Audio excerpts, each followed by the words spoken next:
Welcome to Homeschooling for Spirituality.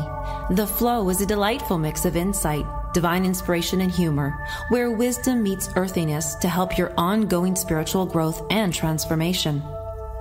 Follow the flow of enlightenment and explore everything spiritual through the deepest self-inquiry, as student Lisa Berry asks Master Spiritual Teacher G.P. Walsh the kinds of questions you would ask an elder, a wise man, or a sage, and receive direct, simple, comprehensive, and deeply human lessons and teachings. From transcending the experience of separation, releasing old conditioned patterns and wounds, and alleviating suffering, to demystifying esoteric practices and revealing one's true purpose and innate freedom. Welcome to the flow of enlightenment. Transformation is all there is.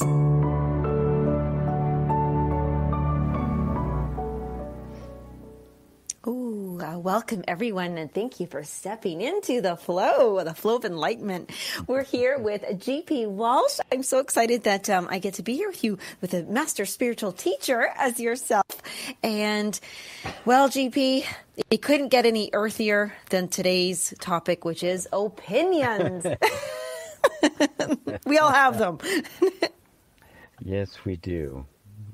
You know what's funny? I was thinking about opinions, and you said it very, very neatly put with a bow on top, was, beliefs, that they're what we believe. And I thought, wow, because I was going to ask you, can we live without opinions? But right away I thought, well, we're not going to be living without beliefs. So that's a no-go. So it's more about the management of opinions, and they can get us into trouble, and they can protect us, I guess. Or we're jumping in to explore opinions today. Well, opinions are harmless unless you actually take them seriously.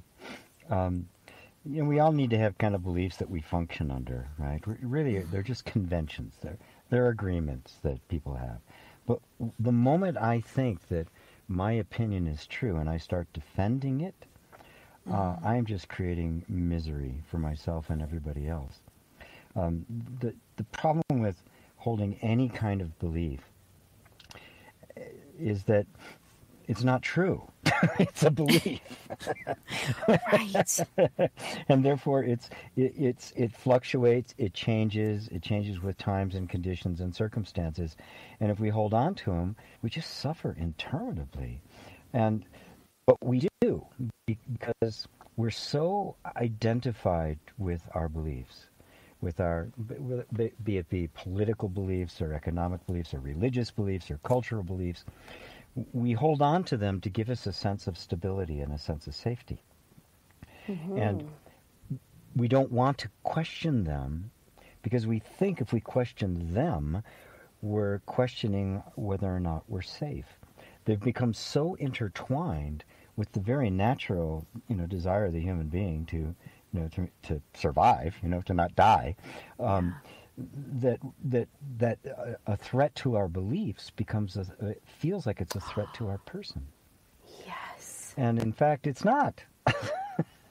Beliefs change all the time. You don't believe the same things you did 10 years ago or 20 years ago. If you do, we need to talk, because you're not growing. Right. So there's an interesting... You're not living. Right there, that's an interesting belief. If we hold the belief that we must evolve our beliefs. I think I got that. Say again? Or say again? Yes, if our opinions must change and grow, so we're growing, then that's an opinion we really should a belief. I was going to wrap this around the whole fact of the word that we hold on to, which is belief systems. We operate from a belief system. And when you said that about, like, if sometimes we defend that belief so much that it's really, when it's threatened or in question, it's our safety that is in question. And we either bend and shift, or we stay stuck. Yeah, another word for belief systems is culture. Huh. That's what a culture is. Yeah. It is a group of people who have the same basic set of beliefs. There can be minor variations here and there, right? like a Southern accent as opposed to a New York accent, right? But there's a fundamental underpinning belief that the culture needs to survive, which is why the cultures are incredibly oppressive to those that have contradictory beliefs, and whether they be inside or outside. They oppress and shun those who take a differing belief from the mainstream inside a culture, and we'll go to war with other cultures to defend it because we're so identified with the belief. We're not willing to question whether or not it's actually true. Or let's not even go all the way to is it true. Let's go, is it still useful? Does it still serve any reasonable function? Is it creating more problems than it's solving? Now, from the point of view of a culture, that can't be questioned. Culture and religious beliefs get tied up. Because a culture requires some kind of foundation on which it can say this is the truth, right? This is the way things are supposed to be, and that's why we create gods, right? Oh, because God said so. It's written right here in this book. God said so. Who wrote the book? Well, we did. so you can see how this whole structure, because when you take away the inherent authority, you find that it's all quite flimsy. You're building on sand. There's nothing there.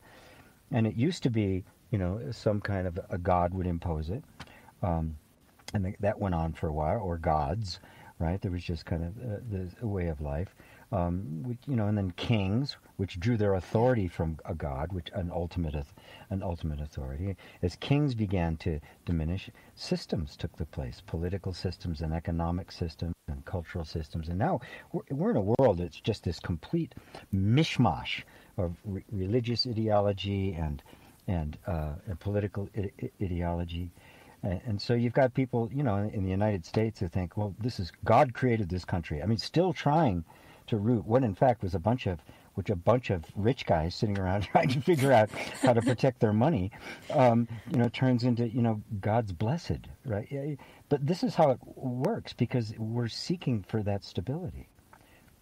And that's what a culture does. That's what mythology does. That's what belief systems do. That's what God does. They're a buffer against the harsh reality of life that this body is going to die. Well, sorry, you had to take it there, didn't you? I was like, hey. Sorry, Lisa. Gee, this is supposed to be a light show or entertaining, right? Everybody's sitting around going, oh my God, I'm going to die. I'm going to die. Well, the good thing is that you took it so grandiose, which is in fact the beginning and the end, right? So you just covered the gamut. And so, but the good thing is bringing into the current in the flow, which is great that we have that understanding, because that really, now that helps us understand why we, our own gods, like, I'm God Lisa, and you're God JP, of our opinion, but we are taking authority on when we express our opinion, or when we gently, quote unquote, say, well, in my opinion, I believe this, is it possible? Because if that's an authoritative position we're taking, there's usually only one seat at the throne there, because when we are standing looking at another, and they're their gods, can we stand in front of another and with another with different opinions and authority and safety opinions? Well, I another way of saying that is, in my view. Which I think is a much softer way of doing it. How I see it in my view. There's a story of a trickster god, and maybe some of the listeners aren't familiar, but in the West we don't have this. We got stuck with this one male god who's everything in red and pissed off most of the time. But in other cultures and other mythologies, there was always a trickster god. In the Native Americans, it was the coyote. It's even on the tarot cards. The hanging man, the Joker. They're these characters. Their whole point, their whole reason for being is to basically, trip you up when you think everything's going good. That's what they're for.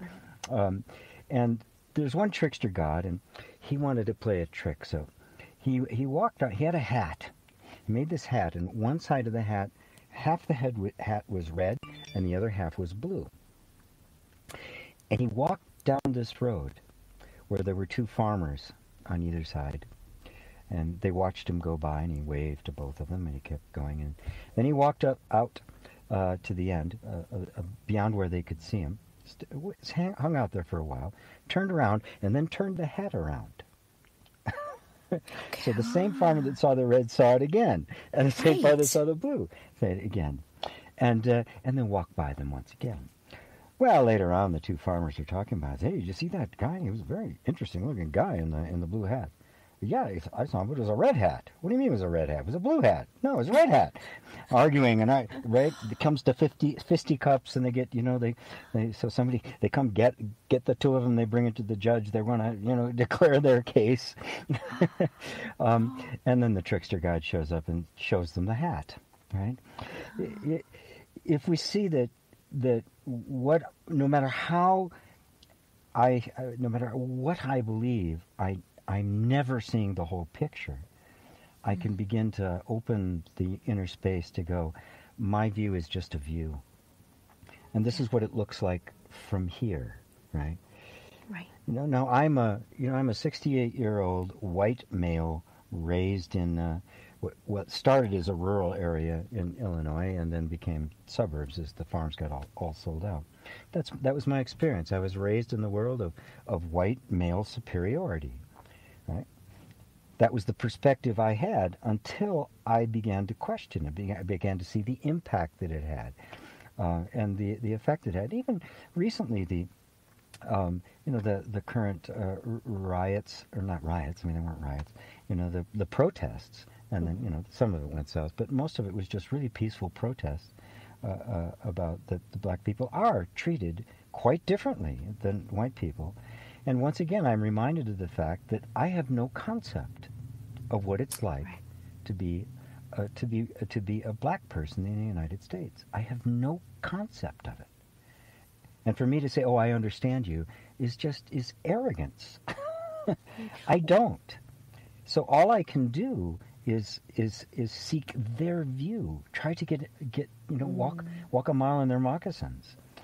Try to, what's it actually like? And that tempers me. It gives me wisdom. It makes me recognize my own prejudices that are just kind of inbuilt, and tempers them so they don't take control. Yeah, that's okay. That's going to bring up a good one. And by the way, it just because I know people love my corny jokes. So I was going to say, this is when it comes to saying that when you're not seeing the whole hat, the whole picture, but you're not seeing the whole hat. You're not seeing the whole hat. No, you're not. Well, here's the thing. So about asking someone else, what is their view? What are they seeing? What if they share that? Well, they're going to share what they're seeing. And what if here's a perfect example. My sister and I were raised in the same house at the exact same time with the exact same parents. She has a view of how things were, and I have a view of how they were. And sometimes it inflames me a little. I'm like, that's not how it was at all. You're being a victim. Stop it. Right? And then and I'm like, Mom and Dad were perfect and you're just a bad child. No, and so I was but how do we, when we feel so passionate, when we might in close quarters as family, best friends, and they really are saying, no, Mom was really mean to me. And I'd be like, no, Mom wasn't. You're just seeing it that way. Like, how do we, because now I'm defending, Mom, who probably, she's like, no, probably I was, or something, I don't know. But like, how do we, in our inner self, if we have a conflict of what we're hearing when somebody else shares their view? Well, all you can do is present it as, well, that's not how I saw it, or this was my experience. Because experience is always finite, it's always limited, it's always partial.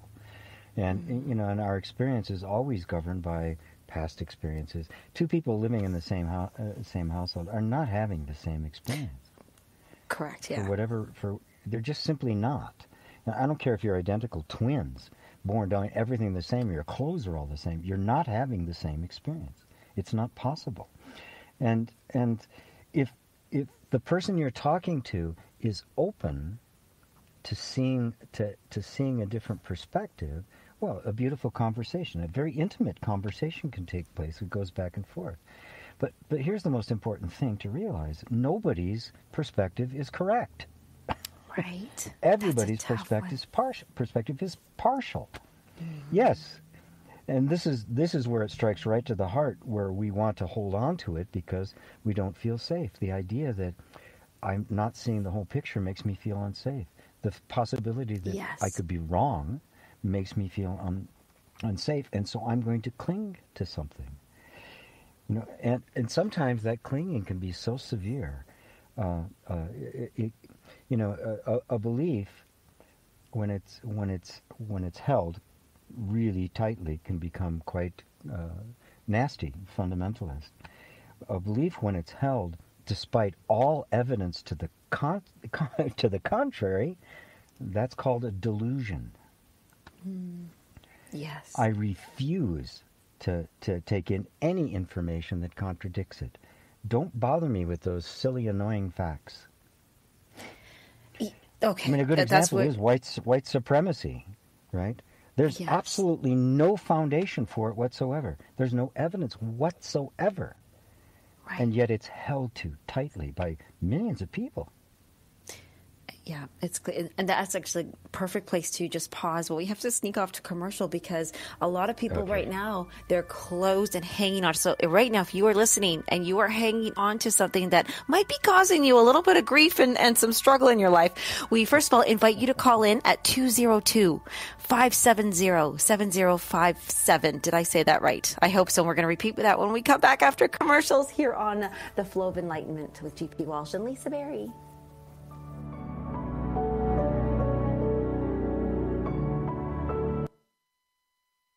The Real Conscious Connection. OMTimes Radio. IOM FM. OMTimes Magazine is one of the leading online content providers of positivity, wellness, and personal empowerment. A philanthropic organization, their net proceeds are funneled to support worldwide charity initiatives via Humanity Healing International. Through their commitment to creating community and providing conscious content, they aspire to uplift humanity on a global scale. OMTimes. Co-creating a more conscious lifestyle. My name is Victor Furman. Some call me the Voice.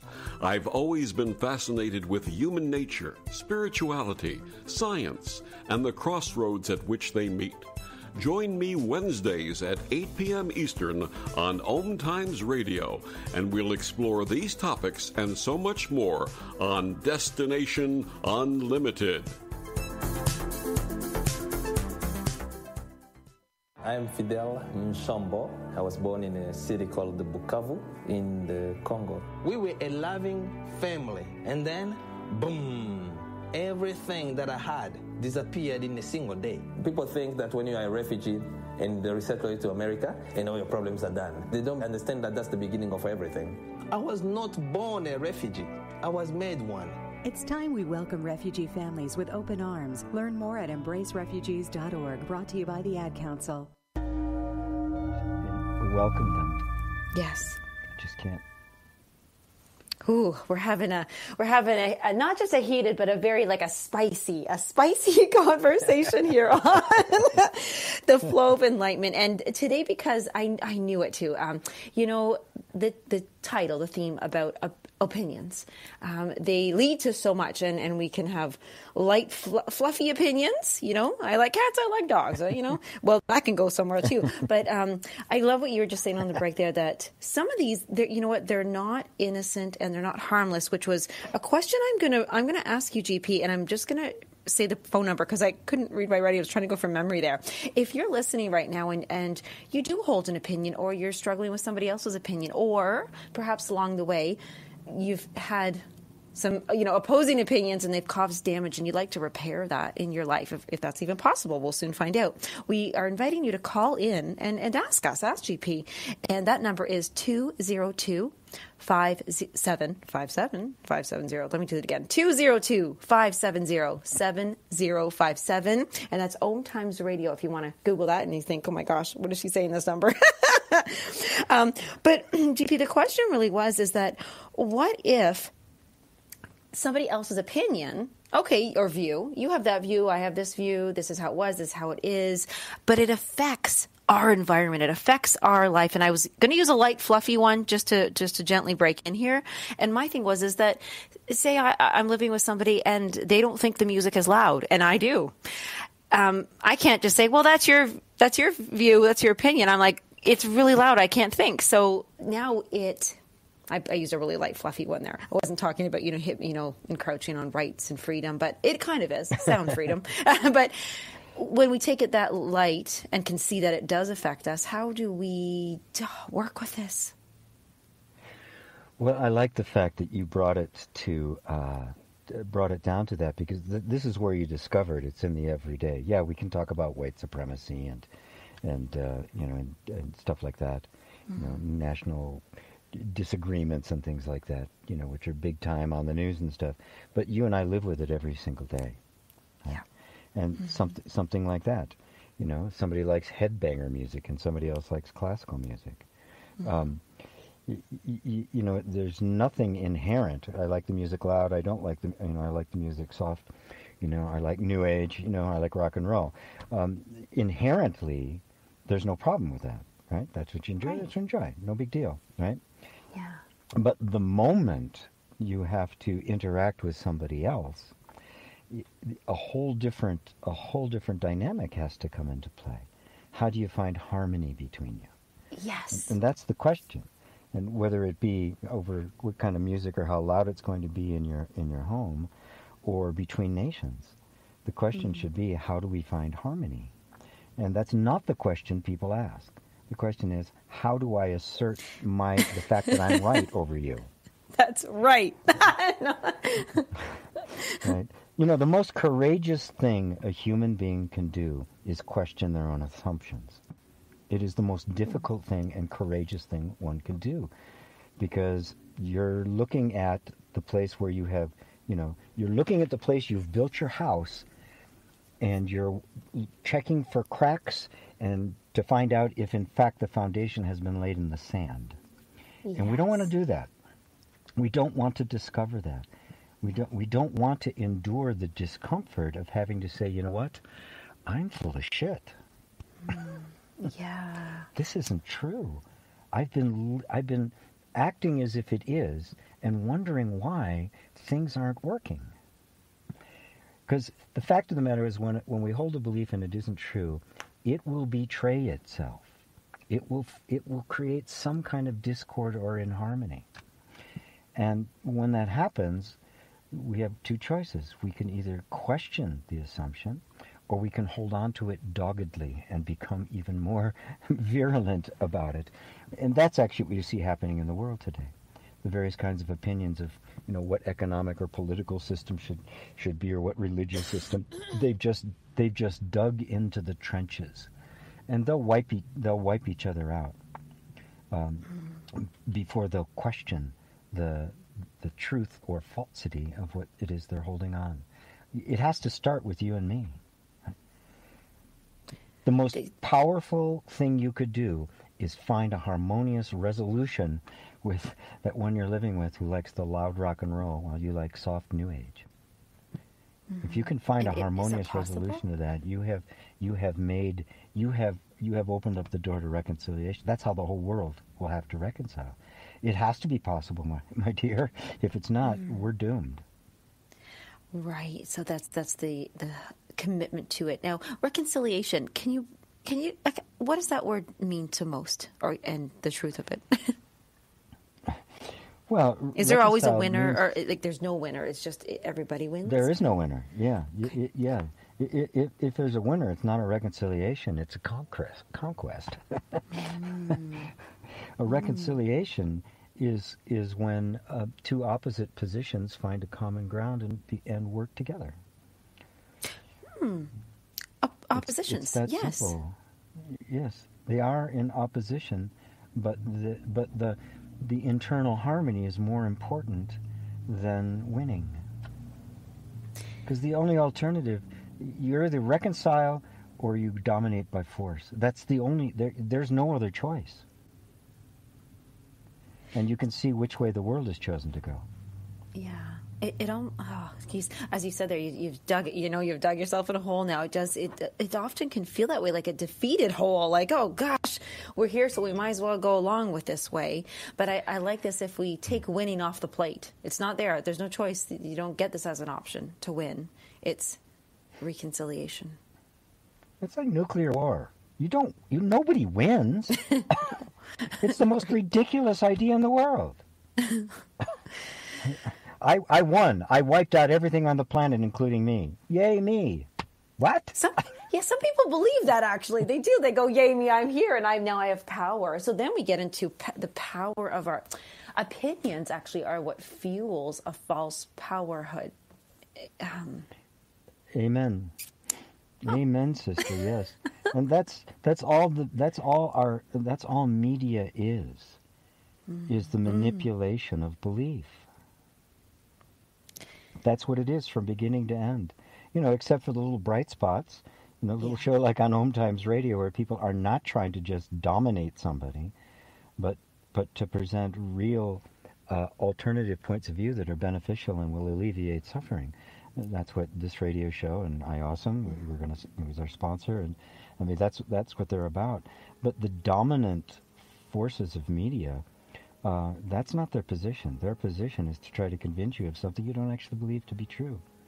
As one person put it, they called modern media spreading light or spreading darkness at the speed of light. Ooh, that was a clever slogan. Well, bad slanty slogan. That is true. Actually, I will take this opportunity because you did mention iAwesome being our sponsor, and before even mentioning the little blurby thing about them is that I think that is a place where we all are. Our hearts are looking for a place where we can question those dark places, looking for the cracks in our foundation, and not hoping that we haven't built it on sand. However, if we did, we want to know. So I think yes. If you don't want to know, well, that's a problem. Then surprise. Because then the suffering it's just going to compound, right? Yeah. We don't want surprise suffering.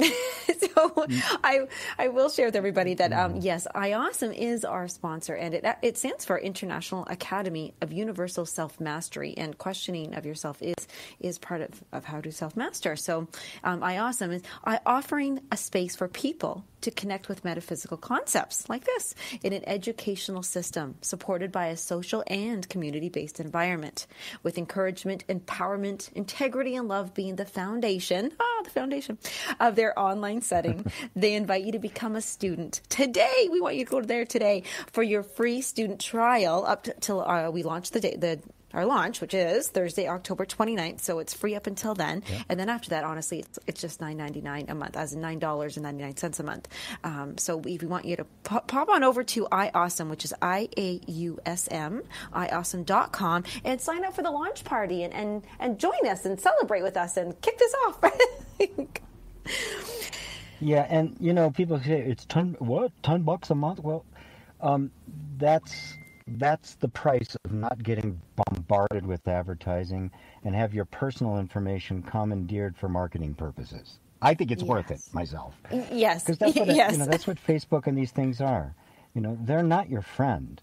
They're only there to harvest information about you that they turn around and sell, and they don't care who they sell it to. Mm-hmm. So yeah. But that's free. No, it's not. You're the product. Yes.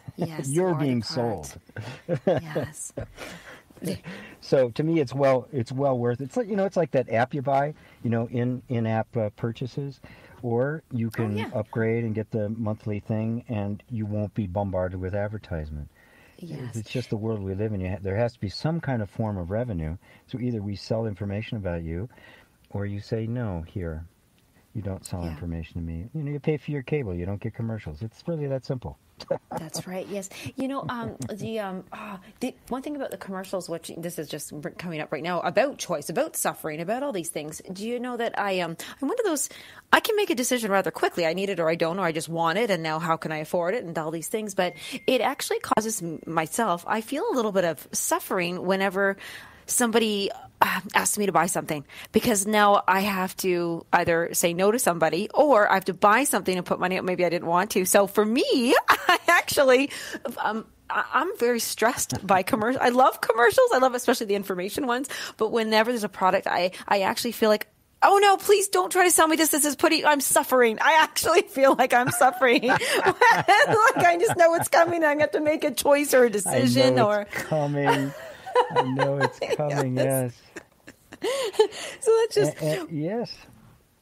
So it is. I feel the same. I feel the same way. But there's certain things you can bring into your life and certain things you can't. We have to be discriminating about that.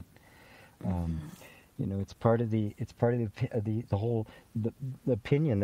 Noam Chomsky even wrote a book called Manufacturing Consent about how media creates public opinion and that sort of thing. It's a very sophisticated process they go through now. And so marketing is an attempt to get you to actually think you want something you don't really want.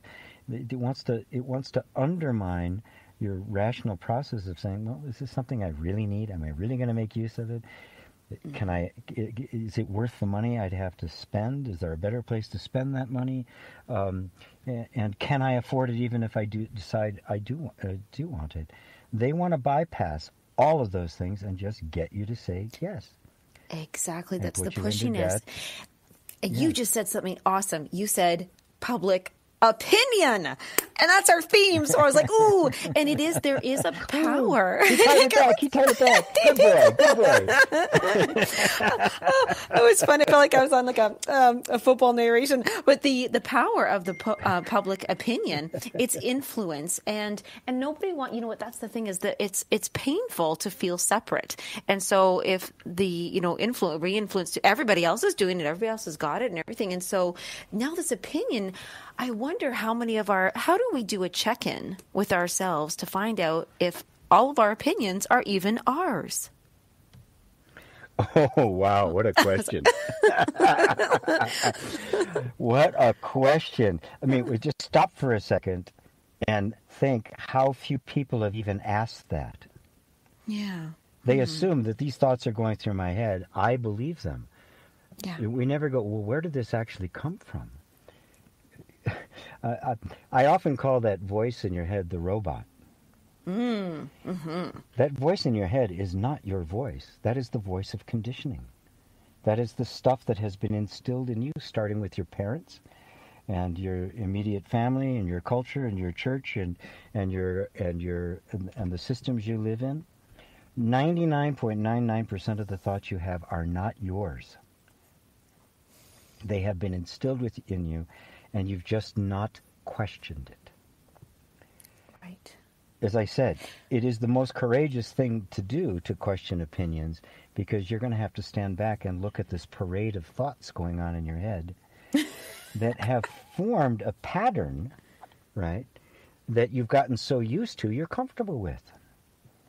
Yes. Oh. And yet they're not yours.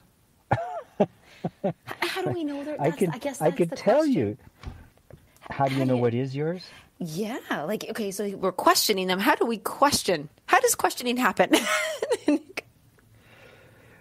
The only way to know which thoughts really belong to you is to know who you are. It's the existential spiritual quest. Because the thoughts you hold about yourself are not your thoughts either. They've been instilled in you. You were told who you were. This is who you are. You're this race. You're this gender. You're part of this culture. This is what's right. This is what's wrong. All of this stuff was instilled in us, programmed into us, like little puppies being trained. And later on, we got some kind of a mind And it started forming thoughts, and we started, these are my thoughts, these are what they are. Have you ever actually stopped and looked at where did this thought come from? That's why the ultimate question in spirituality, it was our first show, who am I? Mm-hmm. Because the I think I am, is a collection of thought. It's an opinion. It's a belief. I am an opinion. It's not I am an opinion. I am an opinion. Yes. Yeah. Oh, God. That's very funny, but no, it's true.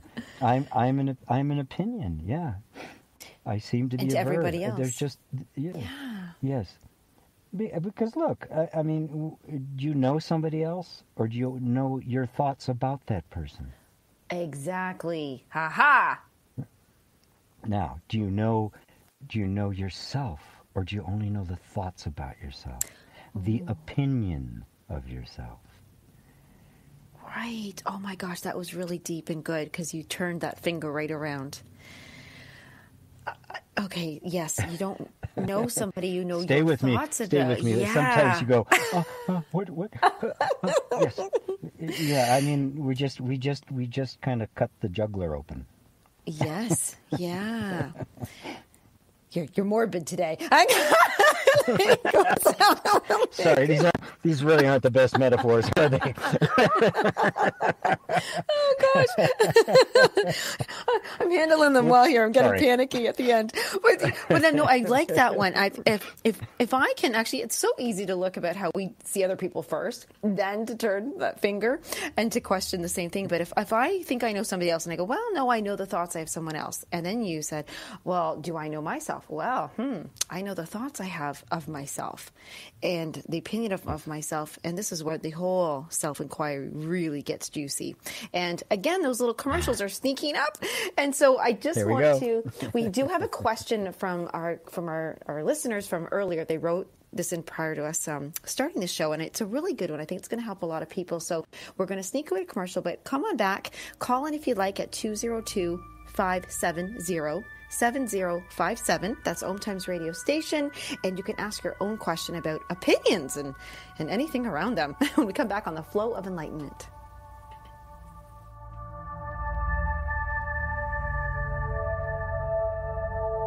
Conscious media for conscious minds. OMTimes. Ascending Hearts is no ordinary dating site, but a spiritual dating site with a purpose, to link you with your soulmate. We engineer the serendipity so you can trust that you will attune with someone that has the same matching vibration as you. Ascending Hearts, the conscious dating site for the spiritually aware. Try Ascending Hearts for free. AscendingHearts.com. Hello, I'm Sandy Sedgbeer, host of OMTimes Magazine's flagship radio show, What is Going On? My passion is sifting through information, research, and innovations from new thought teachers, speakers, and researchers pushing back the boundaries of what we know about life, energy, metaphysics, and the universe. I love shifting perceptions about who we are, why we're here, and how quickly impossible becomes normal when we open our minds, expand our awareness, and accept that the only limits that exist are those we place upon ourselves. So if you're the kind of forward-thinking, eager investigator of what lies beyond the current reality that most perceive, why not make a date to come play with me in the field of possibilities at 4 p.m. Pacific Time, 7 p.m. Eastern Time every Thursday, and together we can discover what's really going on. These are the sounds of a dinner that almost didn't happen. A dinner now served, thanks to people like you. Due to COVID-19, 17 million more Americans may face hunger. Feeding America is helping our neighbors in need. And if you're able, you can too. Donations are being accepted at feedingamerica.org/coronavirus. Brought to you by the Ad Council and Feeding America, 200 food banks strong.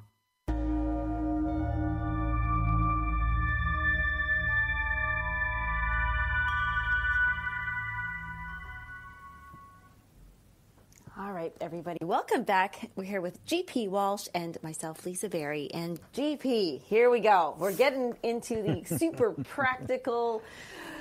These are the questions that came in, but they're going to have a lot of meat to them because the question that was written into it. And please, everybody, if you would love to send in some questions, we'd love to hear you. And GP, can you share that email address again with people where they can write?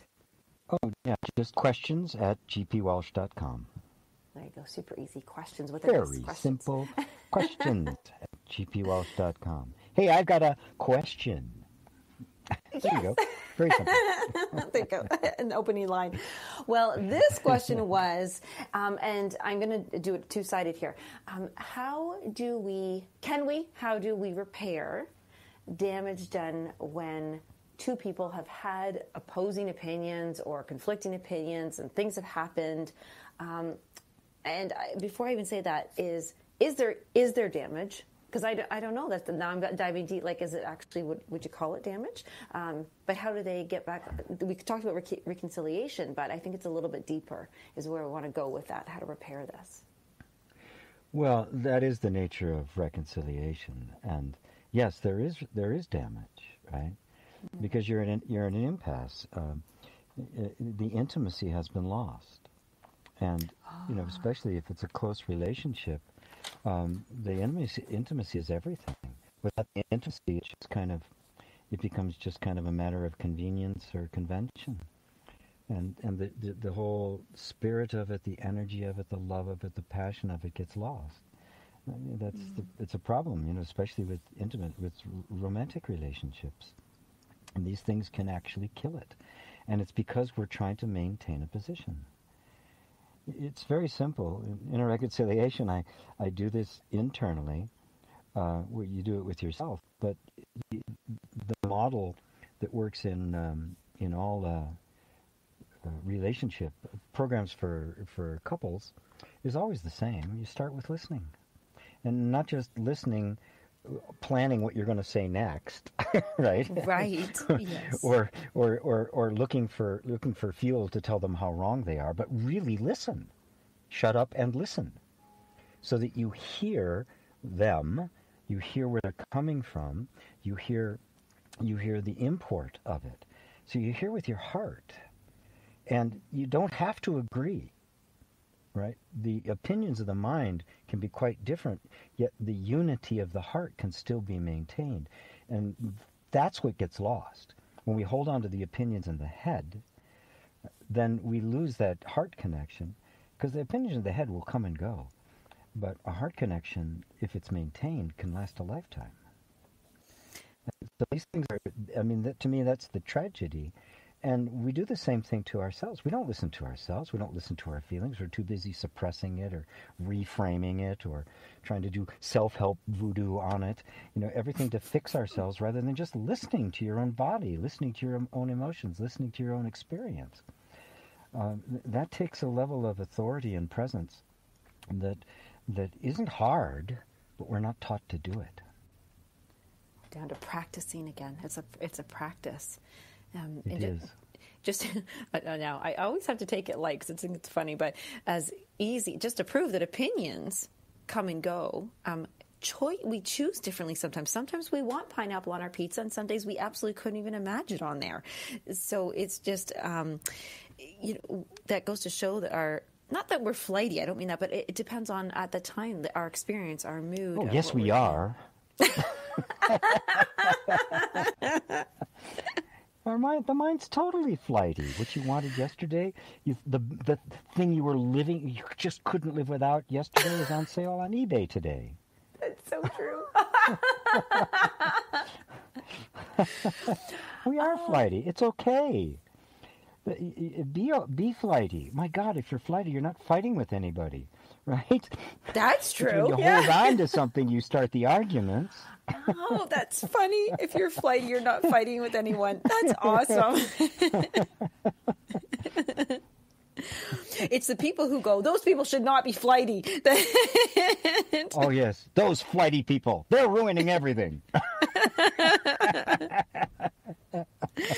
Oh, that is a good thing, to be flexible. So when this person who wrote in, if they've realized, like, wow, we know that we've had, maybe it's with children, maybe it's with, their grandparents, but who knows? It could be with anybody, but you've come this, there's some damage is done, the intimacy is lost. And that was a very beautiful way of saying that. That hit me pinpoint, because I remember as soon as I would ever have an argument or a disagreement with somebody, I would feel so uncomfortable because it felt really broken.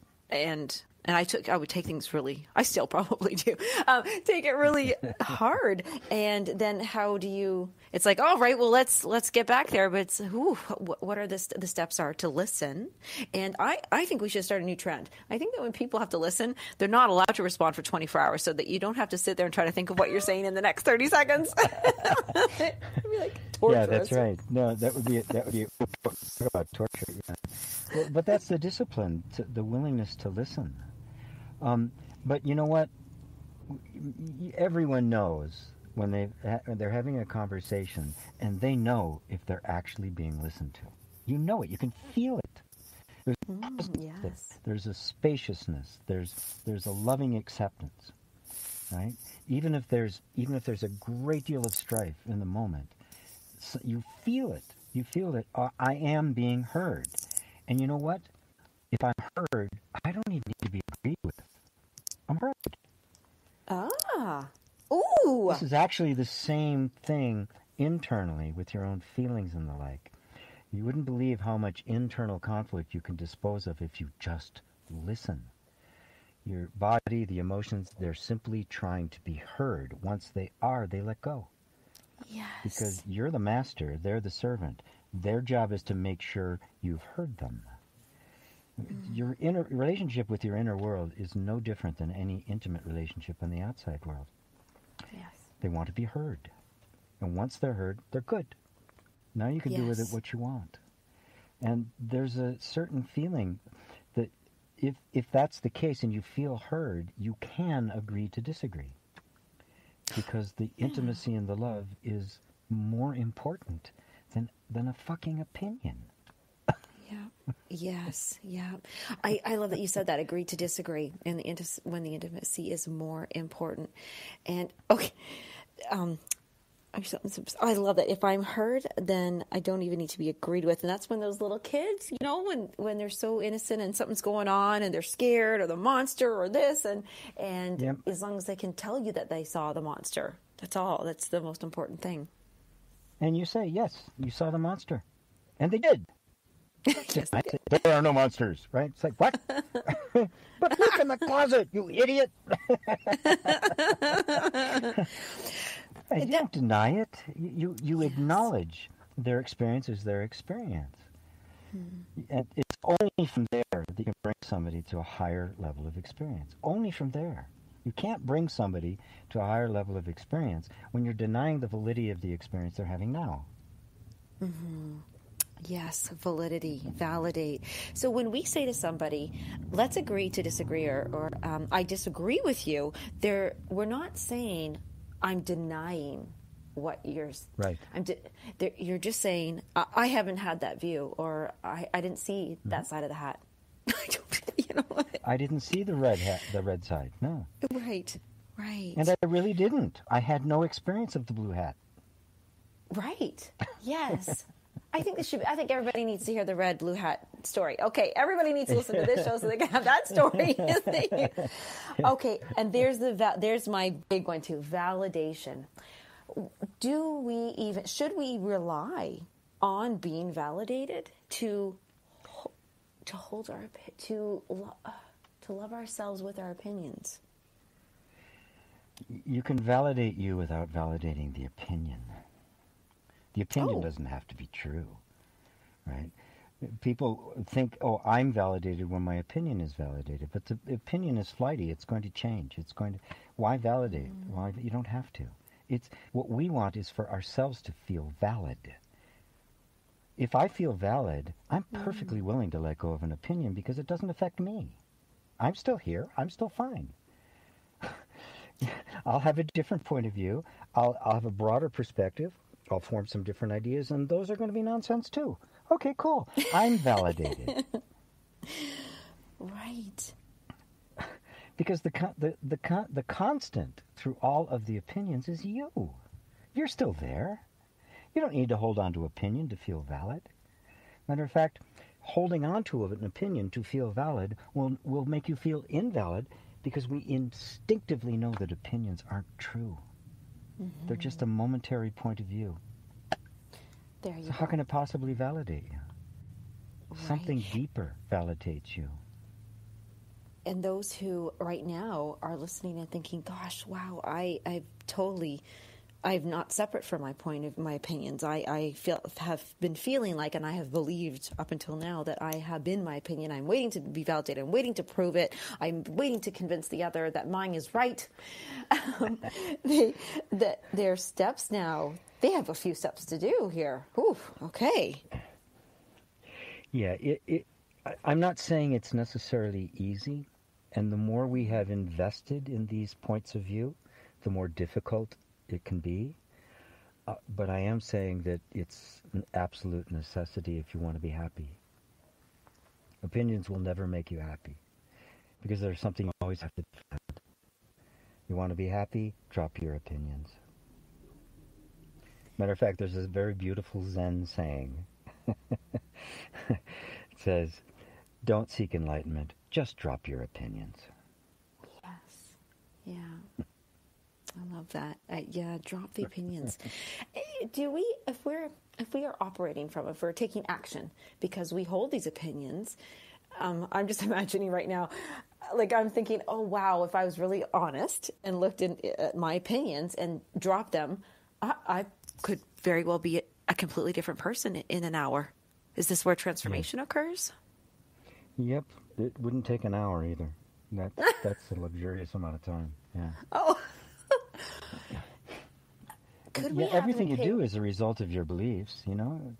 You do what you do because you believe it's valuable to do. You do it because you believe it's going to have some kind of reward. You believe it's going to have some kind of return. All of it is driven by beliefs. And we can't throw all that out. I don't want people just sitting in the corner chanting Om all day. You're going to be acting on them. The question is, are you attached? Are you holding on to them? Are you absolutely convinced they must be the case? Or are you willing to just start walking in a direction and shift directions when the wind changes, when you get deeper insight? Because every step you take creates a new world for you. Transformation is not something that happens when. It's something that's always happening. Yes. Every step you take, everything you do, shifts the entire world that you're in. Now, if you're walking through a world thinking it's a certain way, every step you're taking, the more steps you take in that version of the world, the more in the illusion you are, the more in the dream you are. Because the world's changed. It's changed because you've done something. So the dynamic is different. So every single moment, creation is brand new. And if we keep insisting on our plan, yes, we're going to be increasingly fighting with life rather than flowing with it, which is why we call this show The Flow of Enlightenment. It is not the fight of an enlightenment. Not the fight of enlightenment. Yeah, what a dreadful idea. Oh, dear. Oh gosh. Now, I don't know if we have, I'm going to squeeze this tiny quick question is that if we are holding an opinion about an illness that we have, that we even have it, can anything be dropped? Can anything be transformed? Absolutely anything, and it's all opinion. I'm not a doctor, so please take everything I say with a grain of thought. That's the disclaimer. It's all opinion. I don't care who they are. I don't care how many lab coats they have or how many letters they have to have after the name. It is an opinion. Disease, illness, physical malady is created in the mind. It has no material source or cause. It is all a matter of thought and belief. And that, I have to say this, GP, I'm going to open this up right now because if I believe that's what we may discuss on our next show. I really that's a good one. So if anybody, let's do this. Next show, anybody, if you have questions for yourself about how to transform let's go with that, transform your beliefs or thought about illness or how suffering, that conditions that you are experiencing right now. That's your life experience. We would love to hear from you and hear those questions. So that would be questions with an S at gpwalsh.com. And I hope that I just feel I would love to hear your impressions, your comments about these shows, what you'd like to hear. So, GP, we're definitely inviting everybody to jump into the flow of enlightenment and transform. Yeah, absolutely. We're doing this show to answer questions. Yes. So the show will take the direction you all want it to. Well, this has been a beautiful, I really am going to be really watching, observing my opinions, and I hope that everybody else too, but thank you, GP. And do you still observe yours? You're observing yours every day? Well, yes. Yeah, for sure. I mean, they come up. I don't have many of them anymore.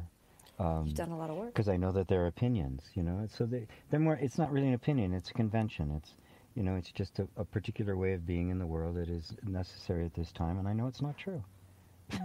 And I know it's not true. I'm going to leave it like that one. So opinions, the theme today ended out with, I know it's not true.